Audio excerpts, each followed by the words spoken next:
Alright, just wanted to show my robot stats that got me through the road of revival, or whatever that is, kind of the last road essentially to complete the game. We got these things. So these are my stats. I think the attack, defense, HP are clearly important. Inventory size is also helpful because the more stuff you can pick up, obviously the better. The volt size doesn't really matter. Toriko stomach doesn't really matter. Clean terrarium doesn't matter. I will say that the Knacks slot and the custom part slot are actually quite helpful, as well as the skill removal plus ones. I had 3 of those. So, talking a little bit about the Knack combination I went with is the Assassin and Gladiator. Now, the Assassin is essentially your offense type, but it's kind of like passive, right? Like, it's typically not like the active skills, which I am not really a fan of anyway. So focus is on critical hits. So if we look at the Assassin here, you know, critical rate up, critical damage there. Let's just look at single draw rates. And some of the most helpful ones are, you know, obviously these. Like, these are really helpful. Being able to damage your enemies like that. And then double claws is huge. So is Jack, especially if you're surrounded, because this increases your damage. The Assassin didn't really trigger for me that well. If you manage to draw a Light Traveler at the very start, that's really good, because for every empty item slot, your evasion is increased. And then let's just go down a little bit more. Again, more status attacks. Those are really good. Supreme Blade is awesome. So I managed to pick up a crit mod, which essentially raised my critical hit rate to 100%. And with that, my critical hit chance to 100%. But as a trade-off, your general hit rate is reduced.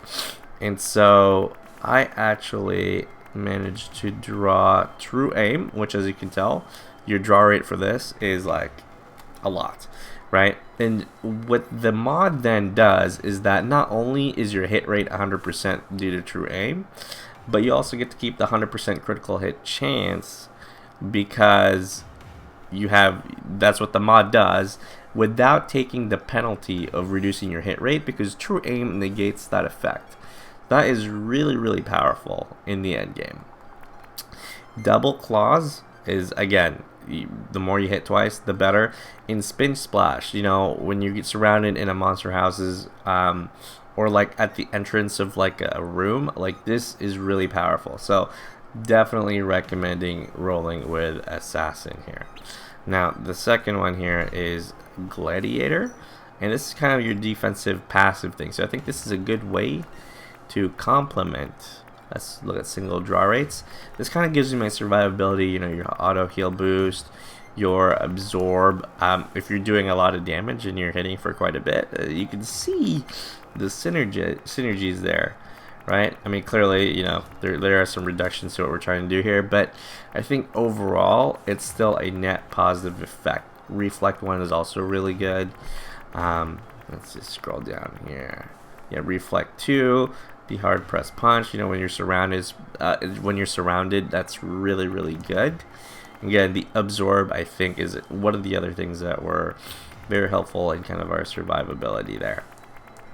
And then my things don't necessarily get any bonuses to here, but if you manage to get item boost, sorry, not item boost, it's called Devastator. So when you pick up certain items, it consumes them, increases certain stats. You can easily just grind out the floors. I even used a few monster houses to my advantage, just so we could get the levels and we could, you know, have them spawn items so we could get the stats. I mean, this is really helpful. But I think in general, I think the combination of these two are quite good. And then for the parts, I mean, not really a lot of explanation here. We just drop the 1-star skills. It just reduces the chance of the 1-star skills to be drawn, because those are typically quite weaker than the other ones. And this is absolutely huge. I probably would not recommend running this final dungeon zone, whatever, unless you have this. Like, this is a real game changer, right? Double skill chance increases the chance to gain 1 more skill by 25%. So let me explain. So every time you level, right, you get two choices. So after you pick one, there's a chance that it'll give you the other one. So just by the way that this math works, right, like, it's really, really awesome to keep leveling up and getting those extra skills, because you could end up with, like, you know, 3-star skills at once or a bunch of 4-star skills, and this is, I just can't even put it in words, but this is really, really strong. I also kind of was considering the extra skill draw, but I don't think this is as powerful as that. Like, the double skill chance is so good. And that is the build that essentially got me through the revival road. Good luck.